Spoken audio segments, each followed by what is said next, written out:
নরম আর ফোলা এই খাবারটি একটি স্লো পয়জন, জানেন আপনারা? তো স্বাগতম হেলথি ল্যাবে। সকালের নাস্তায় জ্যাম আর পাউরুটি খাচ্ছেন, ঠিক? তো আপনি কি জানেন যা আপনি তৃপ্তি করে খাচ্ছেন তার ভেতরে লুকিয়ে আছে আপনার ক্যান্সারের উপাদান? আজ এই 2 মিনিটে আমি আপনাদের সামনে একটা সত্য তুলে ধরবো। তো শেষ পর্যন্ত অবশ্যই আমার সাথে থাকুন। দেখুন, এক গবেষণায় দেখা গেছে বাজারে প্রায় 84% পাউরুটিতে থাকে পটাশিয়াম ব্রোমেট। ওকে, এটি একটি শক্তিশালী অক্সিডাইজার যা সরাসরি আপনার ক্যান্সার সৃষ্টি করতে পারে এবং আপনার স্নায়ুতন্ত্র ধ্বংস করে দিতে পারে সরাসরি। এবং এর ভেতরে আপনার থাইরয়েড ধ্বংসকারী আয়োডেট থাকে। পাউরুটি ফোলাতে ব্যবহৃত হয় পটাশিয়াম আয়োডেট আপনার থাইরয়েড গ্রন্থিকে স্থায়ীভাবে নষ্ট করে দিতে পারে, রাইট? এবং আমাদের যে দেশীয় গবেষণা, সেখানে 67% পাউরুটির মধ্যে আপনার নমুনায় বিষাক্ত মাত্রায় রাসায়নিক পাওয়া গেছে, যা রীতিমতো আতঙ্কজনক এবং আপনার স্বাস্থ্যের জন্য খুবই একটা ঝুঁকি। তো আমি চলুন একটা পাউরুটির ময়নাতদন্ত করি।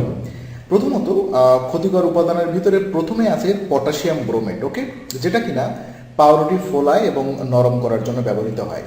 তো ক্যান্সার এবং স্নায়ুর মারাত্মক ক্ষতি করে এই পটাশিয়াম ব্রোমেট। 2 নম্বরে সবথেকে ক্ষতিকর হচ্ছে পটাশিয়াম আয়োডেট।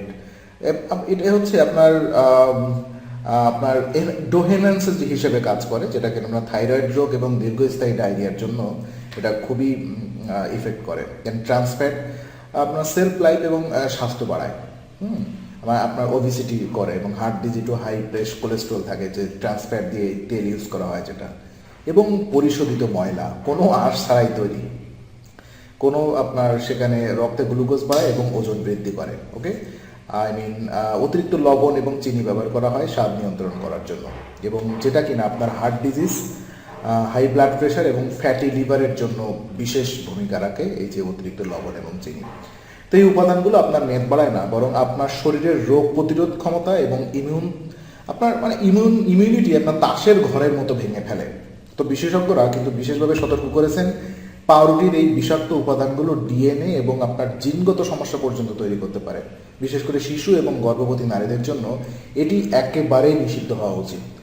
একটি শিশুর মস্তিষ্কের বিকাশে বাধা দেয় এবং আপনার গর্ভবতী মায়েদের হরমোনাল যে ভারসাম্য আছে সেটা নষ্ট করে ফেলে। তো প্রতিদিন পাউরুটি খাওয়া মানে আপনি নিজেকে হার্ট অ্যাটাকের দিকে ঠেলে দিচ্ছেন। তাহলে সুস্থ থাকার উপায়গুলো কি কি? বিকল্প টিপস হতে পারে আপনার সাদা পাউরুটি ছেড়ে ঘরোয়া হাতে তৈরি লাল আটা রুটি, ওটস বা হোল গ্রেইন ব্রেড বেছে নিতে পারেন। প্যাকেট কেনার আগে লেবেল চেক করুন। নো অ্যাডিটিভ বা অর্গানিক লেখা থাকলে তবেই কিনুন। তবে অর্গানিকটা একটা মার্কেটিং হিসেবে কাজ করে। মোটামুটি বাজারজাত কোনো পাউরুটি না কেনার জন্যই আমি আপনাদেরকে পরামর্শ দিব। সবাই লিখে রাখে, যেমন ওই যে ফ্রুট লিখে রাখে, কিন্তু আসলে তার ভিতরে দিয়ে দেয় আপনার ওই যে এখন কী সব দিয়ে তৈরি করে না, পেঁপে টেপে দিয়ে, আর অ্যাকচুয়ালি ফ্রুট ব্রেড কিছুই নেই। দেন একটা বাসার ইস্ট ছাড়া 800 গমের আটা দিয়ে আপনি রুটি তৈরি করে খাওয়ার অভ্যাস করতে পারেন। তো আজই আপনি সচেতন হন, নাহলে এই পাউরুটি বর্জন করুন, বাজারের হোয়াইট পাউরুটি। আপনি কাল সকালে পাউরুটি খাবেন, কমেন্টে জানান। ভিডিওটি শেষ করে সবাইকে জানান দিন। দেখা হবে পরের ভিডিওতে।